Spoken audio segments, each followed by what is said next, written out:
নমস্কার, আমি দেবপ্রিয়া সাহা আর আপনারা দেখছেন আপনাদের favourite YouTube channel just diet. আজকে আমি যে টপিকটা নিয়ে আলোচনা করব সেটা হচ্ছে কিডনি সমস্যার সাথে ফসফরাস রিচ ফুডের কি সম্পর্ক। যখন কোনো পেশেন্ট কিডনির সমস্যা নিয়ে আমাদের কাছে আসেন তখন আমরা দেখতে পাই যে তাদের বিভিন্ন রকমের ইলেকট্রোলাইটসের ইমব্যালেন্স বডিতে দেখা যাচ্ছে। ইলেকট্রোলাইটস মানে হচ্ছে সোডিয়াম, পটাশিয়াম, ক্যালসিয়াম, ফসফরাস, এই সমস্তগুলো। এবার এগুলোর কিন্তু অনেকটা ভাইটাল রোলস আমাদের বডিতে থাকছে আর কিডনি সেটাকে কিন্তু মেনলি রেগুলেট করে থাকে।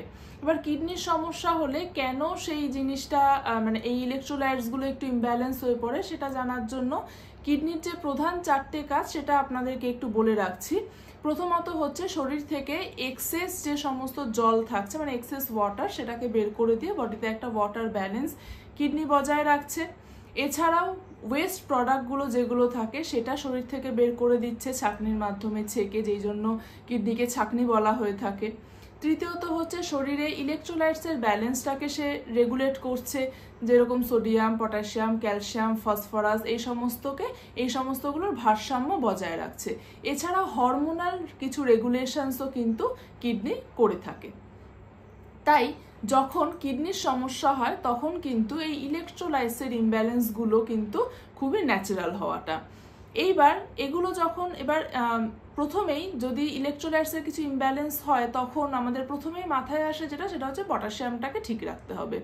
আমরা সোডিয়াম, ফসফরাস, ক্যালসিয়াম এ সমস্তর দিকে কিন্তু কোনো খেয়ালই রাখি না। আগেই আমাদের মাথায় একটা চিন্তা থাকে যে আগে পটাশিয়ামটা ঠিক রাখতে হবে, কারণ আমরা জানি যে পটাশিয়ামটা যদি বেড়ে যায় বা কমে যায় তাহলে একটা হার্টের সমস্যা হতে পারে।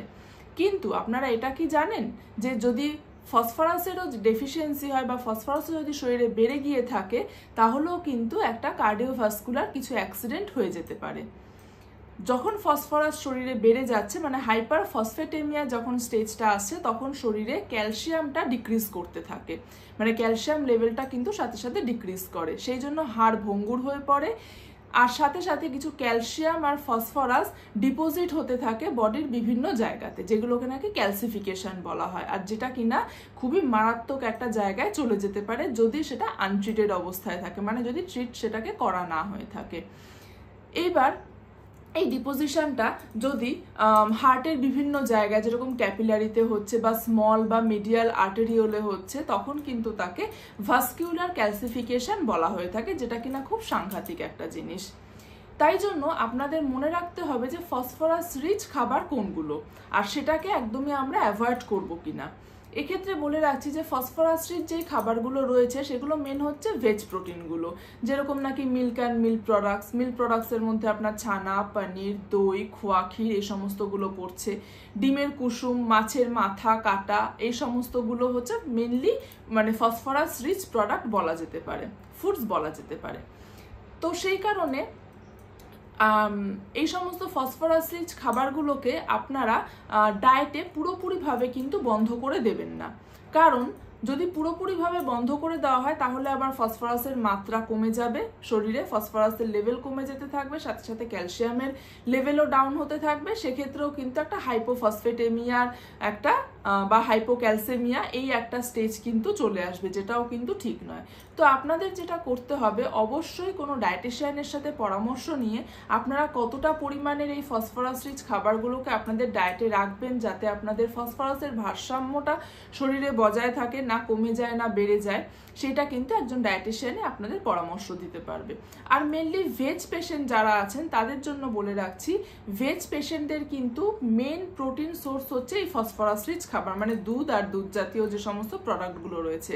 তো আপনারা ভয়তে কিন্তু সমস্ত রকমের ফসফরাস রিচ খাবারগুলোকে বন্ধ করে দেবেন না, তাহলে কিন্তু আপনাদের ডায়েটে প্রোটিনটাও কাট ডাউন হয়ে যাবে। যেটা প্রোটিনের রিকোয়ারমেন্ট আপনাদের আছে আপনারা একজন ডায়েটিশিয়ানের সাথে পরামর্শ করবেন। যতটা প্রোটিন রিকোয়ারমেন্ট থাকবে আপনার এই কিডনি ডিজিজের স্টেজ অনুযায়ী, স্টেজ 1 to 5 একটা স্টেজ থাকে, আমি পরে সেটা নিয়ে ভিডিও দিয়ে দেবো আপনারা জানতে পারবেন তাহলে জিনিসগুলো। তো এই স্টেজ অনুযায়ী আপনাদের প্রোটিনের রিকোয়ারমেন্ট কতটা আছে সেই রিকোয়ারমেন্ট অনুযায়ী কিন্তু আপনারা সেই রিকোয়ারমেন্ট অনুযায়ী ডায়েটিশিয়ান কিন্তু আপনাদের একটা চার্ট করে দিলে সেই অনুযায়ী কিন্তু আপনারা এই ফসফরাস রিচ খাবারগুলোকে রাখতে পারবেন ডায়েটের মধ্যে। তো আশা করি আপনারা জানতে পারলেন যে এই ফসফরাস রিচ খাবারগুলোকে কিভাবে আপনারা ডায়েটে ইনক্লুড করবেন, বা ভেজ পেশেন্টরা অবশ্যই সেটাকে মানা করবেন না খেতে, মানে সেটাকে বাদ দিয়ে দেবেন না খেতে। আর যদি এর ব্যাপারে আরও কিছু বিস্তারিতভাবে আপনারা শুনতে চান, জানতে চান, তাহলে কিন্তু অবশ্যই চ্যানেলটাকে সাবস্ক্রাইব করবেন। আর আমাদের জাস্ট ডায়েটের যে হোয়াটসঅ্যাপ গ্রুপটা আছে সেটাতে কিন্তু জয়েন হতে ভুলবেন না। ডেসক্রিপশন বক্সে কিন্তু লিঙ্কটা দেওয়া রয়েছে, অবশ্যই সেখানে জয়েন করে যেতে পারবেন। নমস্কার, সুস্থ থাকবেন, ভালো থাকবেন।